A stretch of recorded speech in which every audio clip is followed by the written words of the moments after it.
എരുമപ്പെട്ടി കോട്ടപ്പുറത്ത് നിയന്ത്രണം വിട്ട ലോറി മറിഞ്ഞ് 3 പേർക്ക് പരിക്കുപറ്റി. ലോറിക്കടിയിൽ കുടുങ്ങിയ ഒരാളെ ഹിറ്റാച്ചി ഉപയോഗിച്ച് ലോറി ഉയർത്തിയാണ് രക്ഷപ്പെടുത്തിയത്.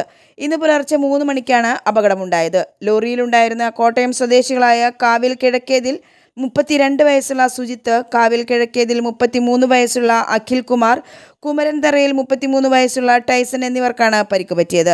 ഡ്രൈവർ ഷെറിൻ പരിക്കേൽക്കാതെ രക്ഷപ്പെട്ടു. ലോറിക്കടിയിൽ കാൽ കുടുങ്ങിക്കിടന്ന സുജിത്തിനെ പോലീസും ഫയർഫോഴ്സും എരുമപ്പെട്ടി എക്സ് പ്രവർത്തകരും നാട്ടുകാരും ചേർന്ന് ഹിറ്റാച്ചി ഉപയോഗിച്ച് ലോറി ഉയർത്തിയാണ് രക്ഷപ്പെടുത്തിയത്. പരിക്കേറ്റവരെ എക്സ് പ്രവർത്തകർ മുളങ്കുന്നത്തുകാവ് മെഡിക്കൽ കോളേജ് ആശുപത്രിയിൽ പ്രവേശിപ്പിച്ചു. സുജിത്തിന്റെ കാലുകൾക്ക് സാരമായി പരിക്ക് പറ്റിയിട്ടുണ്ട്. മറ്റുള്ളവരുടെ പരിക്ക് സാരമുള്ളതല്ല. മങ്ങാട് അത്താണി മെഡിക്കൽ കോളേജ് റോഡിൽ കോട്ടപ്പുറം ആറ്റത്ര വളവിലാണ് ലോറി മറിഞ്ഞത്. കോട്ടയത്ത് നിന്ന് ചാലിശ്ശേരിയിലേക്ക് ഗാനമേള ടീമിന് സൗണ്ട് സിസ്റ്റവുമായി പോകുകയായിരുന്നു ലോറി. കോട്ടപ്പുറം വളവിൽ നിയന്ത്രണം വിട്ട് ഇലക്ട്രിക് പോസ്റ്റും വീട്ടുമതിലും ഗേറ്റും ഇടിച്ചു തകർത്ത് മറിയുകയായിരുന്നു. ആളൂർ സോഫിയ വിൻസെന്റിന്റെ വീട്ടുമതിലാണ് തകർന്നത്.